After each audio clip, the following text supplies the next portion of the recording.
नदी पाखरे माँ चढ़ेईटी छोट घर करी ता छुआ सह रहुथिला। माँ चढ़ेईटी दिन मजुरियार काम करी बहुत कष्टरे निज घर चलाउथिला।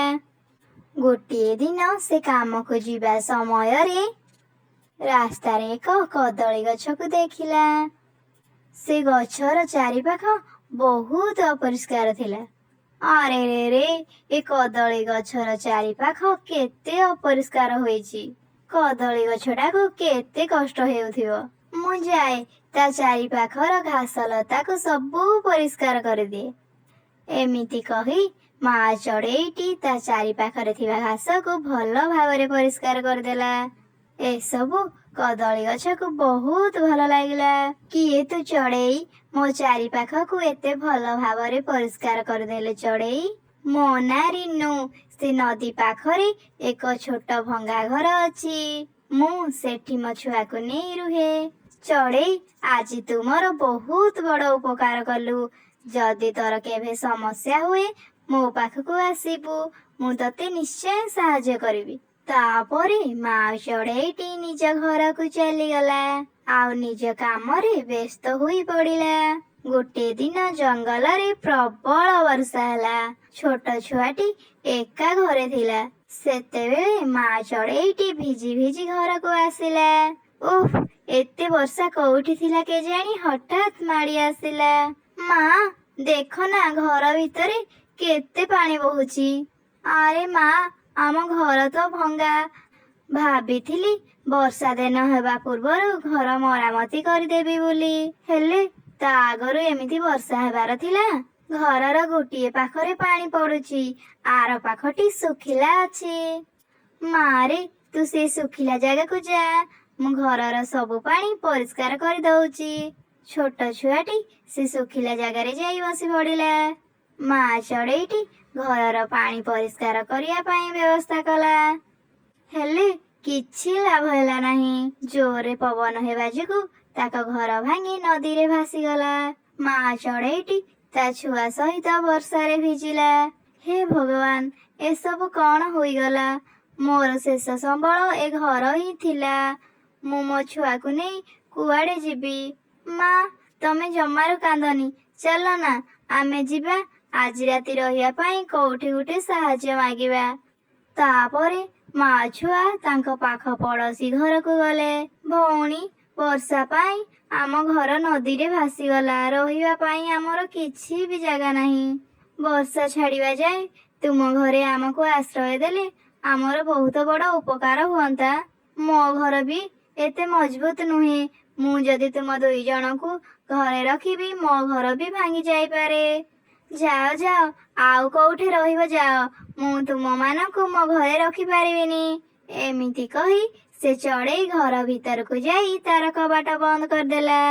माँ चढ़ेई आउ तार छुआ समस्त घरकु जाई साहाय्य मागिले। हेले तांको केही भी साहाय्य कले नाही।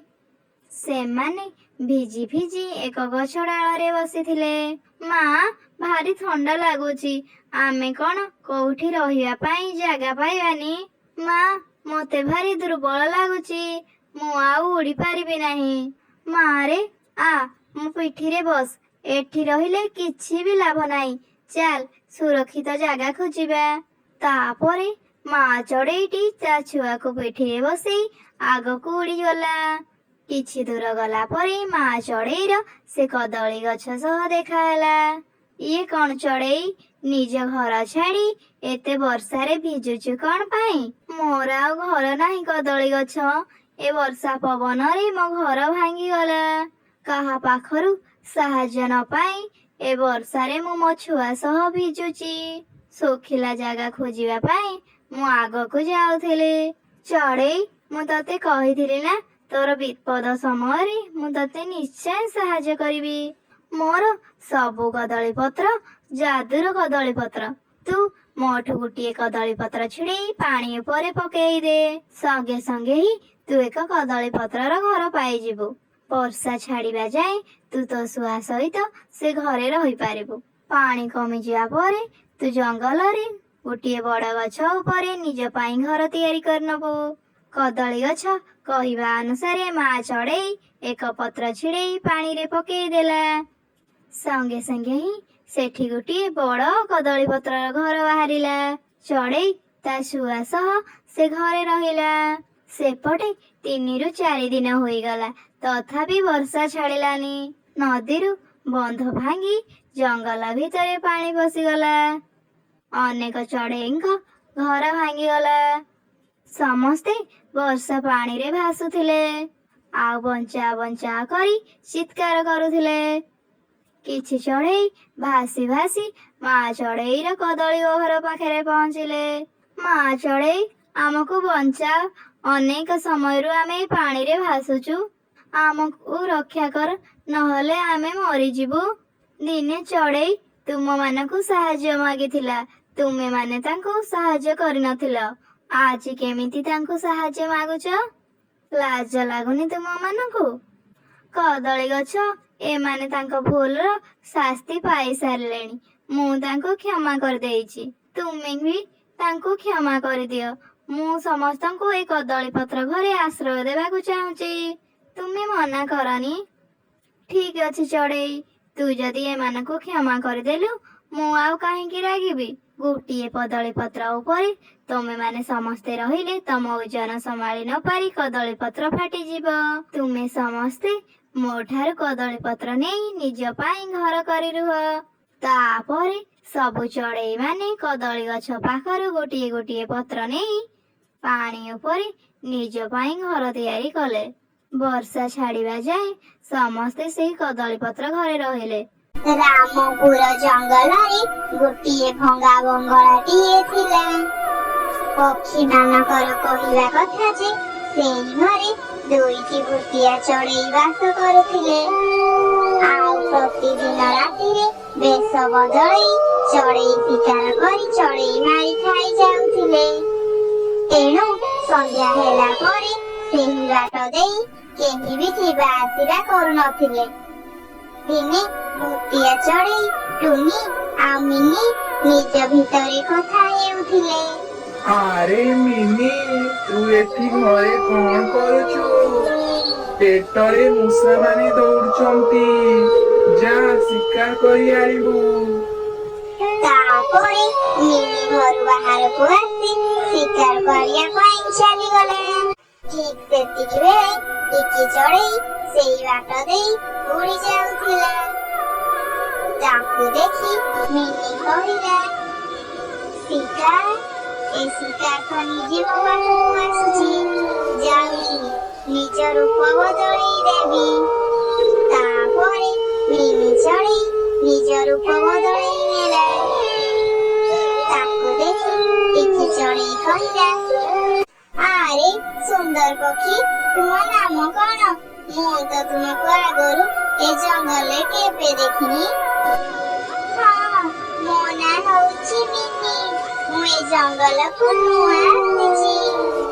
ଆଉ ଏଇଟା ହେଉଛି ମୋ ଘର, ଚାଲ ଭିତରକୁ ଯିବା। ଭୁଟିଆ ମିନି ଚଢ଼େଇ ବିଛେଇଥିବା ମାୟା ଜାଲ ଯୋଗୁଁ ସେ ଭୁଟିଆ ବଙ୍ଗଳା ବହୁତ ସୁନ୍ଦର ଦେଖାଯାଉଥିଲା। ତାପରେ ମିନି ଆଉ ଟିକି ଚଢ଼େଇ ସେ ଭିତରକୁ ଚାଲିଗଲେ। ଠିକ୍ ସେତିକି ବେଳେ ଘର କବାଟ ବନ୍ଦ ହୋଇଗଲା। ମିନି ଘର ଭିତରେ ପଶି ମିନି ତାର ନିଜ ରୂପ ବଦଳେଇ ନେଲା। ଆରେ ଟୁନି, ଦେଖ, ମୁଁ ତୋ ପାଇଁ ଶିକାର ନେଇ ଆସିଛି, ଜଲ୍ଦି ଆକୁ ମାରି ମତେ ଖାଇବା ପାଇଁ ଦେ। ଟିକି ଚଢ଼େଇ କହିଲା, ମତେ ବଞ୍ଚାଅ, ବଞ୍ଚାଅ, ବଞ୍ଚାଅ। ହେଲେ ଟିକି ଆଉ ମିନି କିଛି କଥା ଶୁଣିଲେନି, ଆଉ ତାକୁ ମାରିଦେଲେ। ଏମିତି ସବୁଦିନେ ସେ ଗୋଟେ ଗୋଟେ ଶିକାର ଆଣୁଥିଲେ, ଆଉ ତାକୁ ମାରି ଖାଇ ଯାଉଥିଲେ। ଦିନେ ସେଇ ବାଟ ଦେଇ ବଣ୍ଟି ପାରା ଯାଉଥିଲା। ସେ ଭୁଟିଆ ବଙ୍ଗଳା ବାଟ ଦେଇ ଯାଉଥିଲା। ତାକୁ ଦେଖି ଟୁନି ଆଉ ମିନି ତା ଚାରିପଟେ ବୁଲିବାକୁ ଲାଗିଲେ, ଆଉ ଗୀତ ଗାଇଲେ। ଆରେ ବା, ତୁମେ ତ ବହୁତ ଭଲ ଗୀତ ଗାଉଛ, ଏବେ ମତେ ଯିବାକୁ ଦିଅ। ହେଲା, ଆମେ ତତେ ଯିବାକୁ ଦବୁ? ha ha ha ha ha। ଆରେ ମିନି ତାକୁ କହିଦେ ଆମ ଓଡ଼ିଶାରେ ଏମିତି ହୁଏନି। ତାପରେ ସେମାନେ ବଣ୍ଟିକୁ କହିଲେ, ଆରେ ବଣ୍ଟି ତତେ ଏବେ ମାରି ଆମେ ଚିକେନ ପକୋଡା କରି ଖାଇବୁ। ତାପରେ ସେମାନେ ବଣ୍ଟିକୁ ମାରିଦେଲେ। କଣ ଚାଲିଛି ମୁଖିଆ ଆଜ୍ଞା? ଏମିତି ଯଦି ସେ ଦୁଇ ଭଉଣୀ ଶିକାର କରି ଚାଲିବେ ତାହେଲେ ଜଙ୍ଗଲରେ ଆଉ ଗୋଟିଏ ଚଢ଼େଇ ବଞ୍ଚିବେ ନାହିଁ। କଣ ସେ ଭଙ୍ଗା ବଙ୍ଗଳାର ରହସ୍ୟ? ଆପଣ ତ ମୁଖିଆ, ଆପଣଙ୍କୁ ନିଶ୍ଚୟ ଜଣାଥିବ। ବହୁତ ଦିନ ତଳେ ଟୁନି ଆଉ ମିନି ସେ ଘରେ ରହୁଥିଲେ। ସେମାନେ ଅନାଥ ଥିଲେ। ସେମାନେ ବାହାଘର ଆଉ ମେଳାରେ ନିଜେ ଗୀତ ଗାଇ ନିଜର ପେଟ ପୋଷୁଥିଲେ। ଦିନେ ଗାଁ ଲୋକ ଆସି ମତେ କହିଲେ, ମୁଖିଆ ଆଜ୍ଞା, ଟୁନି ଆଉ ମିନି ନିଜ ସୀମା ବାହାରକୁ ଚାଲିଗଲେଣି। ସେମାନେ ନିଜ ଗାଁ ଛାଡି ଅନ୍ୟ ଗାଁରେ ନାଚ ଗୀତ କରି ପଇସା ରୋଜଗାର କଲେଣି, ଯାହା ଦ୍ୱାରା ଆମ ଗାଁର ଇଜ୍ଜତ ମାଟିରେ ମିଶି ଯାଉଛି। ହଉ ଚାଲ ସେମାନଙ୍କ ପାଖକୁ ଯିବା। ଟୁନି, ତୁ ଏ ନାଚ ଗୀତ ବନ୍ଦ କର, ନହେଲେ ଏ ଗାଁ ଛାଡି ଚାଲିଯା। ହେଲେ ଆମେ ତ ଏ ନାଚ ଗୀତ କରି ପେଟ ପୋଷୁଛୁ, ମୁଁ ଏ କାମ ବନ୍ଦ କରିପାରିବି ନାହିଁ। ଜଳେଇ ଦିଅ ଏଇ ଦୁଇ ଜଣଙ୍କୁ ତା ଘର ସହିତ। ତାପରେ ଗାଁ ଲୋକମାନେ ସେ ଦୁଇ ଜଣଙ୍କୁ ଘର ସହ ନିଆଁ ଲଗେଇ ଦେଲେ। ତାପରେ ଟୁନି ଆଉ ମିନି ଜଳି ପୋଡି ସେଠାରେ ମରିଗଲେ ଆଉ ଭୂତିଆ ଚଢେଇ ହୋଇଗଲେ। ଏସବୁ କଥା ଶୁଣି ପକ୍ଷୀମାନେ ବହୁତ ଦୁଃଖ ପ୍ରକାଶ କଲେ। ଠିକ୍ ସେତିକି ବେଳେ ଟୁନି ଆଉ ମିନି ଭୂତିଆ ଚଢେଇ ଦୁଇ ଜଣ ମୁଖିଆ ପାଖରେ ପହଞ୍ଚିଗଲେ ଆଉ ମୁଖିଆକୁ ମାରିଦେଲେ। ତାପରେ ସେମାନେ କହିଲେ, ଆଜି ଆମର ପ୍ରତିଶୋଧ ପୁରା ହୋଇଯାଇଛି।